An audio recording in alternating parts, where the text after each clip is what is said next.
NVN senior secondary school भिटूकी ग्रामीण अंचल में पिछले 10 वर्षों से शिक्षा के क्षेत्र में बेहतरीन कार्य कर रहा है। पिछले 10 वर्षों में एनवीएन सीनियर सेकेंडरी स्कूल भिड़ूकी का बोर्ड का परीक्षा परिणाम भी 100% रहा है।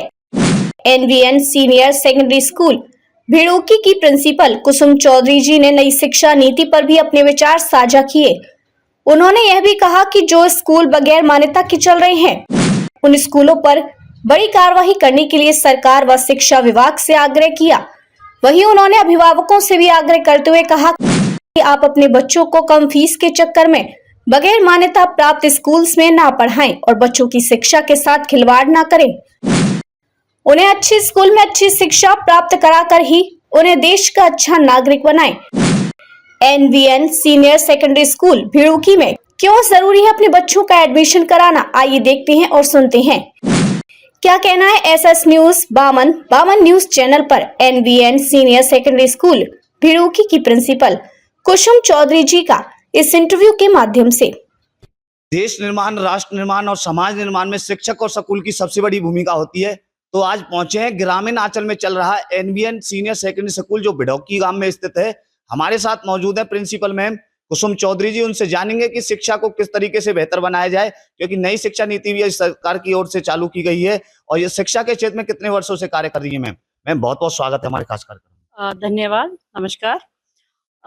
मैं शिक्षा में 2015 में हमने स्कूल स्टार्ट किया था, तो हमें 10 साल हो चुके हैं शिक्षा के क्षेत्र में। और जो सरकार नई शिक्षा नीति यानी कि एनईपी 2020 आई है, वो शिक्षा का पूरा प्रारूप जो है वो चेंज हो रहा है, स्वरूप जो है वो बदल रहा है।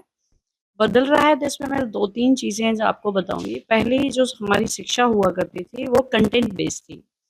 हम कंटेंट फोकस्ड एजुकेशन देते थे। जो पढ़ाया गया है उसको मेमोराइज करना था और एज इट इज पेपर में लिखना था और मार्क्स स्कोरिंग था। लेकिन नई शिक्षा नीति है वो ये कहती है आप इसमें स्किल का समावेश कीजिए, क्योंकि कंटेंट तो बच्चे को एक क्लिक पे भी अवेलेबल है। तो बच्चों में स्किल, 2 तरह के स्किल्स यानी कि हार्ड स्किल्स और सॉफ्ट स्किल्स, दोनों को डेवलप करने की जरूरत है नई शिक्षा नीति के अकॉर्डिंग। दूसरा, पहली जो शिक्षा नीति थी वो टीचर सेंट्रिक थी। अब जो शिक्षा नीति है वो स्टूडेंट सेंट्रिक है। इसके लिए टेचर सेंट्रिक और स्टूडेंट सेंट्रिक में फ़र्क क्या है कि टीचर जो है वो, आज का जो टीचर वो नॉन टेक है। जो हम लोग हैं वो नॉन टेक्नोलॉजी वाले लोग थे, लेकिन आज का जो बच्चा है वो टेक बच्चा है। तो एक नॉन टेक बच्चा एक टेक बच्चे को कैसे पढ़ाएगा? इसके लिए हमें टीचर का जो डेफिनेशन अब शिक्षा नीति के अकॉर्डिंग है वो है टीचर इज ए फैसिलिटेटर। मतलब हमें ऐसा एनवायरनमेंट बच्चे को देना है कि बच्चे की सॉफ्ट स्किल्स को डेवलप किया जा सके और बच्चा सेल्फ लर्निंग की तरफ मोटिवेट हो। नई शिक्षा नीति की जरूरत क्यों पड़ी, इस क्वेश्चन पे भी आते हैं। जो हमारा वर्ल्ड है ये बड़ा वॉलेटाइल, कॉम्प्लेक्स एंड अनसर्टेन है। जब आपकी आने वाली दुनिया वॉलेटाइल है, अनसर्टेन है, कॉम्प्लेक्स है, तो बच्चों को आप किस तरह की एजुकेशन देंगे? क्या हम आज ये मान सकते हैं कि जो आज एजुकेशन हम दे रहे हैं ये बच्चों के लिए आज से 10 साल डाउन इम्पोर्टेंट होगी या यूजफुल होगी? तो इसलिए हमें बच्चों को स्किल बेस्ड एजुकेशन देने की जरूरत है, मुझे ऐसा लगता है। मैम बात करें, देखिए आज के समय में शिक्षा का मजाक बनता जा रहा है। दिन प्रतिदिन स्कूलों की संख्या बढ़ती जा रही है। पेरेंट्स चुनाव नहीं कर पाता कि मैं अपने बच्चे को शिक्षा दिलाऊं तो दिलाऊं किस स्कूल के अंदर, क्योंकि आजकल देखा जाता है स्कूलों के अंदर मान लें हायर की एनओसी नहीं है किस स्कूल के अंदर, अनेक जो उपकरण है वो स्कूलों के अंदर उपलब्ध नहीं। क्या कहोगे, किस तरीके से आप बच्चों को शिक्षा देने का काम करें? देखिए, शिक्षा का जो क्षेत्र है ना, ये सरकार की जिम्मेदारी है। सरकार को ये सुनिश्चित करना होगा कि बच्चों को किस तरह की शिक्षा देनी चाहिए। एक तरफ सरकार ने बहुत सारे ऐसे नॉर्म्स बनाए हैं जो बच्चे की सेफ्टी, सिक्योरिटी और अच्छी एजुकेशन को देने में सहायक हैं। लेकिन जो कुछ गिने चुने स्कूल्स हैं जो मान्यता प्राप्त हैं, रिकॉग्नाइज्ड हैं, प्रॉपर इंफ्रास्ट्रक्चर लेके बैठे हुए हैं, सारी सुविधाएं लेके बैठे हुए हैं, वो स्कूल्स सही एजुकेशन जो दे रहे हैं। लेकिन दूसरी तरफ ऐसे भी स्कूल्स हैं जो बगैर मान्यता प्राप्त हैं, गली मोहल्ले में 4-4 कमरों में खुले हुए हैं, 2-2 सेक्शन एक-एक क्लास में बैठते हैं, 2-2 क्लासेस बल्कि एक-एक रूम में बैठते हैं। रूम्स में दरवाजे खिड़की तक प्रॉपर नहीं है, क्वालिफाइड स्टाफ तक नहीं है। लेकिन वो स्कूल्स भी चल रहे हैं। जी। अब ये देखिए, जो स्कूल प्रॉपर इंफ्रा जी। दे रहा है और सारे नॉर्म्स फॉलो कर रहा है, तो वो एक बहुत लो कॉस्ट जी। स्कूल नहीं हो सकता। मिनिमम 1000 रुपए फीस वो स्कूल लेगा, क्योंकि उसके खर्चे हैं। जी। लेकिन दूसरी तरफ जो एक कमरे में 4 क्लासेस को जी। बिठा के पढ़ा रहा है और एक टीचर से पढ़वा रहा है, उसके खर्चे नहीं है। जी। वो कहीं रिकॉर्ड्स में भी नहीं जी। है, तो उसको स्टाफ की सैलरी भी, ईएसपीआई, बहुत सारे नॉर्म्स हैं जिनको सिर्फ वो तो एक सिंगल नॉर्म भी जी। फॉलो नहीं करता। उसके खर्चे नहीं है, तो वो खर्चे नहीं है तो वो 400 में भी पढ़ा देगा, जी। 500 में भी पढ़ा देगा। अब इस तरह के जो स्कूल्स हैं वो मशरूम की तरह बढ़ रहे जी। हैं, जिससे कि डिमांड एंड सप्लाई गैप हो रहा है। मतलब डिमांड तो कम है, बच्चे जी। तो उस हिसाब से हर साल बढ़ नहीं रहे हैं, तो स्कूल्स हर साल बढ़ रहे हैं। तो उससे पेरेंट्स को ये समझने में हर स्कूल वाला ये चाहता है कि बच्चा मेरे जी। पास है। तो वो लुभावने ऑफ़र भी जी। देते हैं, गलत स्टेटमेंट्स भी देते हैं, जी। पेरेंट्स को गलत गाइड भी करते हैं। लेकिन इन सब से अगर बचना है तो एक तरफ तो सरकार को ये मुहिम जी। चलानी होगी कि जो भी स्कूल्स चलें, वो अकॉर्डिंग एज़ पर नॉर्म्स चलें, जी। नॉर्म्स को फ़ॉलो करते हों, बच्चों की सेफ्टी सिक्योरिटी को इंश्योर करते जी। हों। इस तरह से उनकी जो बेसिक सहूलियतें हैं बच्चों को, पानी की, टॉयलेट्स की, जी। वो हों, बिजली की, पंखे की, खेल के मैदान की, लैब्स, लैबोरेटरीज़, कंप्यूटर, ये सारी सुविधाएँ बच्चों को इंश्योर करे। सरकार ऐसी स्कूल्स को बढ़ावा दे, ना कि उन स्कूल्स को जो ये सब सुविधाएँ नहीं दे पाते हैं। मैम। दूसरी जी। हाँ। दूसरी तरफ पेरेंट्स के लिए अवेयरनेस कैंपेन जी। चलाने की ज़रूरत है। पेरेंट्स को ये पता होना चाहिए कि उन्हें आने वाले समय के लिए अगर वो जी। अपने बच्चे को तैयार करना चाहते हैं, तो कौन-सा स्कूल है जो फ्यूचरिस्टिक जी। एजुकेशन दे रहा है। पेरेंट्स अपने बच्चे को एजुकेशन के मापदंड पे जो उनके स्किल, बच्चों के स्किल्स पे भी काम कर रहा है, हार्ड स्किल्स पे भी काम कर रहा है, सॉफ्ट स्किल्स पे भी काम कर रहा है और एक क्वालिटी जी। एजुकेशन दे रहा है। तो मेरे ख्याल से ऐसे स्कूल्स पेरेंट्स को चूज़ करने चाहिए। मैम, बात करूँ, आपने कहा गली मोहल्ले के अंदर छोटे-छोटे स्कूल चल रहे हैं, गैर मान्यता प्राप्त स्कूल चल रहे हैं। पेरेंट्स कहीं न कहीं भ्रमित रहता है, क्या सरकार को नहीं पता, प्रशासन को नहीं पता, शिक्षा विभाग को नहीं पता कि इस तरीके से स्कूल चल रहे हैं? क्या कहना चाहोगे कि बच्चों के साथ, शिक्षा के साथ खिलवाड़ हो रहा है? क्या कहना चाहोगे? देखिए, सरकार ने और हाई कोर्ट ने ये ऑर्डर भी किए जी। थे कि इस तरह के स्कूल्स जो हैं वो ना चलाए जाएँ। जी।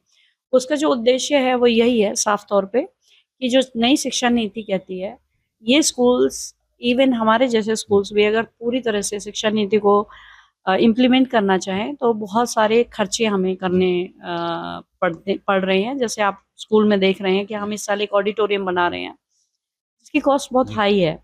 तो जिसकी कॉस्ट बहुत जी। हाई है। तो जब इतना बड़ा इंफ्रा प्रोवाइड करना है, नई जी। एजुकेशन नीति को इम्प्लीमेंट करने के जी। लिए, वो स्कूल्स तो कहीं भी नहीं कर सकते। तो सरकार को पता है ये बात, जी। इसीलिए सरकार ने और हाई कोर्ट ने ये जजमेंट भी दिया था कि इस तरह के स्कूल्स को क्लोज़ किया जी। जाए। पर मुझे ये नहीं समझ आता कि सिस्टम में कहाँ फ्लॉज़ जी। हैं, क्या कमी है, किस वजह से या किसकी निगाहों के जी। नीचे ये स्कूल्स जो हैं वो चल रहे हैं जी। और क्यों चल रहे हैं, ये समझ से परे है। क्या लगता है, किसको ज़िम्मेदार मानते हो आप इस चीज़ को लेकर? देखिए, हर काम के लिए हम किसको ज़िम्मेदार जी। मानते हैं? अल्टीमेटली सरकार को। जी। तो कहीं न कहीं ज़िम्मेदारी तो सरकार को ही लेनी होगी, कोई और तो ले नहीं सकता। सरकार ही तो हमसे सारे नॉर्म्स फ़ॉलो करवाती है। जी। तो हम ये कहते हैं कि जब सरकार हमसे नॉर्म्स फ़ॉलो करवाती है, तो सरकार को ये मेक श्योर करना चाहिए कि उनसे भी नॉर्म्स फ़ॉलो कराएँ। क्या लगता है, जो नियम फ़ॉलो कर रहे हैं वो अच्छा है या जो नहीं कर रहे वो अच्छा है? देखिए, मैं कहती हूँ आप एक फैक्ट्री नहीं चला जी। रहे हैं, जहाँ कोई प्रोडक्ट नहीं बन जी। रहा है। ये एक स्कूल है, स्कूल में आप बच्चों से डील कर रहे हैं, जो जी। देश का भविष्य जी। है। तो जब आप देश के भविष्य के साथ खिलवाड़ जी। करेंगे, तो देश का निर्माण कैसे करेंगे? देखिए, मैम ने स्पष्ट तौर पर कहा, जो छोटे-छोटे स्कूल गली मोहल्ले के अंदर चल रहे हैं, गैर मान्यता प्राप्त स्कूल चल रहे हैं, उनमें अपने बच्चे का एडमिशन ना कराएँ। यदि आप उन स्कूलों में अपने बच्चे का एडमिशन करा रहे हैं, तो आप अपने बच्चों की ज़िंदगी के साथ खिलवाड़ कर रहे हैं, ऐसा मैम का कहना। मैम, यदि बात करें एनवीएन सीनियर सेकेंडरी स्कूल भिड़ूकी की, तो बच्चों की किस तरीके की सुविधा देने का कार्य कर रहा है? देखिए, हम एक फ्यूचरिस्टिक जी। एजुकेशन बच्चों को देते हैं। एनईपी के अकॉर्डिंग जो भी नॉर्म्स हैं, हम सभी को पूरा करते हैं। हम बच्चों के hard skills as well as soft skills दोनों पे काम करते हैं और कंटेंट भी हम जैसे एक क्लास में 3 तरह से सीखने वाला बच्चा होता है, जिसको हम कहते हैं डिफरेंशियल लर्निंग। हम टेक्नोलॉजी बेस्ड एजुकेशन देते हैं। डिफरेंशियल लर्निंग को भी हम ध्यान में रख के एजुकेशन देते हैं, जिसमें आपका सुनने वाला बच्चा ऑडिटरी लर्नर है, विजुअल लर्नर है और काइनेस्थेटिक लर्नर है। तो हमारी जो टीचिंग है वो एक्टिविटी बेस्ड टीचिंग है। उसके लिए हम सारा इंफ्रा बच्चों को प्रोवाइड करते हैं, auditorium, multipurpose hall, activity hall, सारी चीज़ें हैं।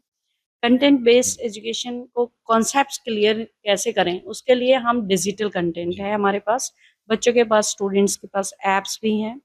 स्किल कोर्सेज की अलग से हम क्लासेस देते हैं। कंप्यूटर बेस्ड लैब है हमारे पास, 2-2 कंप्यूटर के, उनमें बच्चों को सॉफ्ट स्किल्स पे भी काम करते हैं हम बच्चों के। हम बच्चों को फ्यूचरिस्टिक एजुकेशन और एनईपी के अकॉर्डिंग एजुकेशन देते हैं, क्योंकि हम ये मानते हैं कि अगर नई शिक्षा नीति आई है किसी उद्देश्य से आई है, और आने वाला समय इतनी तेजी से बदल रहा है। जो टेक्नोलॉजी आज है, हो सकता है 10 साल बाद ना रहे। आज से अगर 5 साल पहले की बात करें या कोविड से पहले की बात करें, तो आपने देखा होगा कि जो डिजिटल पेमेंट्स थी बहुत कम थी। लेकिन आज अगर हम बात करें बैंक्स की, तो बैंक्स को ये गाइडलाइंस हैं कि आप कैशलेस हो जाइए या आप अपनी एक डिजिटल करेंसी लाइए। टेक्नोलॉजी कितनी तेजी से बदल रही है। आज से कोविड से पहले हमारी जो फीस आती थी, मुश्किल से 10% फीस थी जो ऑनलाइन आती थी, 90% फीस ऑफलाइन आती थी। लेकिन आज मुझे ये बताते हुए भी खुशी है कि यहाँ का पेरेंट्स भी डिजिटल एप्स को इतना एक्सेप्ट कर रहा है और आगे उनका यूटिलाइज भी कर रहा है कि अब हमारी 80% जो फीस है वो ऑनलाइन आती है और 20% फीस ही सिर्फ ऑफलाइन आती है। इतनी तेजी से समय बदल रहा है। देखिए, मैम ने स्पष्ट तौर पर कहा कि आने वाला समय डिजिटल है, क्योंकि आजकल डिजिटल का ही ज़माना है। मैम, यदि बात करें पिछले 10 वर्षों से आप शिक्षा देने का कार्य कर रही हो। पिछले 10 वर्षों में ऐसी क्या स्कूल की उपलब्धि रही, वो आपको बताने का काम? देखिए, हमारा बोर्ड का रिजल्ट 100% मुझे बताते खुशी है कि आज तक एक सिंगल री नहीं आई हमारे स्कूल में, किसी भी सब्जेक्ट में, ना 10th में ना 12th में, ना कोई बच्चा आज तक फेल हुआ है। तो हम 100% रिजल्ट बच्चों को दिया है। हमारी लड़की 10th में सेकंड डिस्ट्रिक्ट टॉपर भी रह चुकी है। और बोर्ड्स के रिजल्ट हम बहुत शानदार देते ही हैं, जैसा मैंने आपको बताया। उसके अलावा हम स्पोर्ट्स में भी अच्छा करते हैं। हम बच्चों की ऑलराउंड डेवलपमेंट को भी फोकस करते हैं। मुझे ये बताते हुए आपको बहुत खुशी होती है, अगर आप मेरी सेकंड क्लास या फर्स्ट क्लास में जाएंगे, आप किसी भी बच्चे को उठा के बोलेंगे कि बेटा इस टॉपिक पे 2 मिनट बोलो, तो मेरा बच्चा बगैर हेजिटेट किए 2 मिनट बोलेगा। एक्सटेम्पोर बोलते हैं बच्चे, कॉन्फिडेंट है, 100% बच्चा कॉन्फिडेंट है। और ये जो हमारा करिकुलम है उसकी बदौलत है कि हमारा एक्टिविटी बेस्ड टीचिंग है। हर बच्चे का कॉन्फिडेंस लेवल बहुत अच्छा है और सभी बच्चों की पब्लिक स्पीकिंग बहुत शानदार है। इंग्लिश स्पोकन की क्लासेस भी हम स्कूल में देते हैं। एक्टिविटी बेस्ड टीचिंग में जितने भी कॉन्सेप्ट्स हैं उनको हम करके दिखाती हैं टीचर्स, उनको कॉन्सेप्ट क्लियरेंस, प्लस हमारा जो क्वेश्चन पेपर है 100% डिफरेंट आता है। टीचर्स क्वेश्चन पेपर नहीं बनाते हैं, बाहर से क्वेश्चन पेपर आता है, जैसे आप 10th और 12th में आपके बोर्ड के पेपर आते हैं, इस तरह हमारा इवेंट्स यूनिट वाइज जो टेस्ट होते हैं वो भी बाहर से ही आते हैं। और जिस दिन एग्जाम होता है उसी दिन वो एनवेलप ओपन किए जाते हैं और बच्चों को प्रेजेंट किया जाता है। तो मुझे इस बात पे भी गर्व है कि हमारा नर्सरी का बच्चा भी अनसीन पेपर जो है वो सॉल्व करता है। तो मैं बच्चों को उस एग्जाम के लिए तैयार करती हूँ जो बच्चा 10th 12th के बाद देगा, चाहे वो यूनिवर्सिटी टेस्ट देगा, चाहे वो जेई देगा, चाहे वो नीट देगा, चाहे वो आगे सिविल सर्विसेज देगा बड़ा होके। तो मेरा बच्चा नर्सरी से ही कॉम्पिटिटिव लेवल के लिए तैयार होता है। और वो एक नहीं, सभी बच्चे, कुछ स्कूल्स क्या करते हैं, कुछ क्रीम बच्चों को ले लेते हैं, उन पे बस काम करते हैं, रिजल्ट्स देते हैं। मेरा हर बच्चा उस लेवल से तैयार होता है। देखिए, मैम ने स्पष्ट तौर पर बताया कि स्कूल के अंदर इंग्लिश स्पोकन की क्लासेज भी लगाई जाती है। मैम, बात करें, आपने स्पोर्ट्स को लेकर बात की, पढ़ाई के साथ साथ और क्या-क्या एक्टिविटी स्कूल के अंदर कराई जाती हैं, और पढ़ाई के साथ साथ खेलों का आप कितना महत्व समझते हैं? पूरा महत्व है। मैंने जैसे आपको पहले बताया कि हर बच्चे के अंदर एक डिफरेंट टैलेंट है। हर बच्चा तो पढ़ाई में अच्छा नहीं हो सकता, हर बच्चा स्पोर्ट्स में भी अच्छा नहीं हो सकता। कोई ड्राइंग में बहुत अच्छा है, कोई किसी क्राफ्ट वर्क में बहुत अच्छा है, कोई ड्राइंग में बहुत अच्छा है, तो कोई स्पोर्ट्स में बहुत अच्छा है। तो आप ये कैसे मेक श्योर करेंगे कि आपके 100 के 100 जो बच्चे हैं, वो अपने इंटरेस्ट के फील्ड्स में जाएँ, जो शिक्षा नीति भी मानती है और कहती है।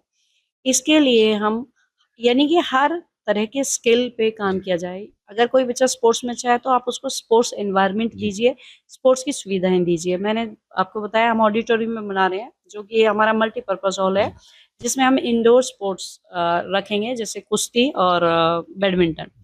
हमारे पास पीछे बास्केटबॉल भी है, वॉलीबॉल भी है, खो-खो भी है और कबड्डी भी हम पीछे करवाते हैं।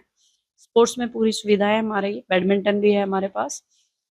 दूसरा पहले हम आज तक ताइक्वांडो और ये भी करवाते थे बच्चों के, हमारे काफ़ी स्टेट और डिस्ट्रिक्ट लेवल के बच्चों ने प्राइज़ेज़ भी जीते हैं, नेशनल लेवल पे भी बच्चे गए हैं। ये तो रही स्पोर्ट्स की जी। बात, इंफ्रा की बात। इसके अलावा जो स्किल कोर्सेज़ हैं, वो हम क्या ने हमने जब शिक्षा नीति आई थी 2020 में, तभी स्किल कोर्सेज़ स्टार्ट कर दिए थे। बेसिकली क्या है कि सीबीएसई ने सारे करिकुलम्स जो हैं वो ऑनलाइन डाल जी। रखे हैं। जैसे कि मैं कहूँ फूड प्रिज़र्वेशन है, तो फूड प्रिज़र्वेशन का जो टॉपिक है, वो एक स्किल कोर्स जी। है। अगर बच्चे को फूड में इंटरेस्ट है, तो ज़रूरी नहीं है ना कि वो बच्चा डॉक्टर या इंजीनियर जी। ही बने। वो फूड की लाइन में भी जा सकता है। जी। फूड की लाइन में अपने आप इतने सारी कैरियर्स हैं, जी। जब बच्चों को आप उनके इंटरेस्ट के स्किल कोर्सेज़ जी। कराते हैं, जो 6 से शुरू हो जाते हैं, 12वीं तक जब बच्चा करेगा, मान लीजिए वो 30-33 स्किल कोर्स सीबीएसई ने दिए हैं, उनमें से आप 20 भी करवा पाते हैं, तो कहीं न कहीं बच्चा अपना इंटरेस्ट फाइंड जी। आउट कर लेता जी। है और वो अपने लिए एक लाइन भी चूज़ कर लेता है। वो पहले से क्लियर होगा कि उसको कौन-सा कॉलेज चूज़ करना है, जी। कौन-सा कोर्स चूज़ करना है और कौन-सा करियर जी। चूज़ करना है। इसके लिए हम बच्चों को करियर काउंसलिंग भी कराते हैं। 9th क्लास से हमने लास्ट ईयर हमारे बच्चों के पास से एक ऐप थी करियर काउंसलिंग की। उस ऐप के थ्रू 500 करियर ऑप्शंस के बारे जी। में बच्चों को जानकारी दी जाती थी। बीच-बीच में हम करियर काउंसलर्स भी बुलाते हैं, बाहर से भी जी। बुलाते हैं। ताकि हम बच्चों को 9th क्लास से ये मेक श्योर कर सकें कि वो कौन-सी स्ट्रीम चूज़ करना जी। चाहते हैं और कौन-सा करियर चूज़ करना चाहते हैं। उसके लिए भी हम अलग से बच्चों को गाइडेंस देते हैं। बच्चों के सॉफ्ट स्किल पे हम 3rd क्लास से जी। काम करना शुरू कर देते हैं। हमारे पास ऐप्स हैं जी। बच्चों के लिए, क प्रॉपर करिकुलम है, जिसमें बच्चा छोटे-छोटे एग्ज़ाम्पल्स के, स्टोरीज़ के द्वारा अपने सॉफ्ट स्किल्स पे जी। काम करता है, जिसमें मैं कहूँ सेल्फ कॉन्फिडेंस है, क्रिटिकल थिंकिंग है, क्रिएटिव थिंकिंग है, कोलैबोरेशन जी। है, डिसीज़न मेकिंग है। इस तरह की जो सॉफ्ट स्किल्स हैं, जी। उनको भी बच्चे के हम डेवलप करते हैं, अपने करिकुलम के ही द्वारा। देखिए, स्कूल के अंदर सॉफ्ट स्किल्स को लेकर के कार्य किया जा रहा है एनवीएन स्कूल बिडूकी के अंदर। मैम, ये बात करें एडमिशन का दौर है, अंत में क्या मैसेज देना चाहोगे एनवीएन सीनियर सेकेंडरी स्कूल बिडूकी की तरफ से बच्चों को, पेरेंट्स को, आस-पास के क्षेत्रवासियों को, बिडूकी वासियों को? मैं सभी अभिभावकों से यही अनुरोध करूँगी कि वो जब अपने बच्चे के लिए स्कूल चूज़ करें, जी। तो वो ये प्रलोभन ना देखें कि तीसरा बच्चा फ्री है या जी। ये फ्री है या जी। वो फ्री है। आप ये देखें कि आपके बच्चे को वो स्कूल फ्यूचरिस्टिक जी। एजुकेशन दे रहा है या नहीं दे रहा है। वो आपके बच्चे के स्किल्स पे काम कर रहा है या नहीं कर रहा है। आप अपने बच्चे का फ्यूचर डिसाइड जी। नहीं कर सकते। वो बच्चा कौन से स्किल्स लेके पैदा हुआ है, अगर हम उसको उसका डिसीज़न उस पे छोड़े, तो वो एक ज़्यादा बेहतर तरीका है हमें बच्चों की आगे भविष्य को खुशहाल और उज्ज्वल बनाने का। पेरेंट्स अ, ये देख के स्कूल चूज़ करें कि उनके बच्चे की डेवलपमेंट कैसे हो रही है उस स्कूल में। बहुत-बहुत धन्यवाद। Thank you sir, thank you so much. आपके चैनल का एसएस न्यूज़ चैनल का बहुत-बहुत धन्यवाद कि आप यहाँ आए और आपने हमारे विचारों को साझा जी। करने का हमें मौका दिया। Thank you so much. दर्शकों, ये थी हमारे बीच में एनवीएन सीनियर सेकेंडरी स्कूल भिड़ूकी की प्रिंसिपल कुसुम चौधरी जी। इन्होंने शिक्षा को लेकर के तमाम बातें बताई, नई शिक्षा नीति को लेकर भी इन्होंने तमाम बातें बताई। किस तरीके से कार्य एनवीएन स्कूल करने का काम करता है शिक्षा, संस्कार, अनुशासन को लेकर। आगे किस तरीके की प्रतिक्रिया ग्रामीण अंचलों की रहने वाली है, पलवल जिले की रहने वाली है, वो हर एक प्रतिक्रिया दिखाने का काम करेंगे, सुनवाने का काम करेंगे। आप बने रहें एसएस न्यूज़ 5252 पर। आप सभी का बहुत-बहुत धन्यवाद और इस वीडियो को लगातार शेयर करें। धन्यवाद।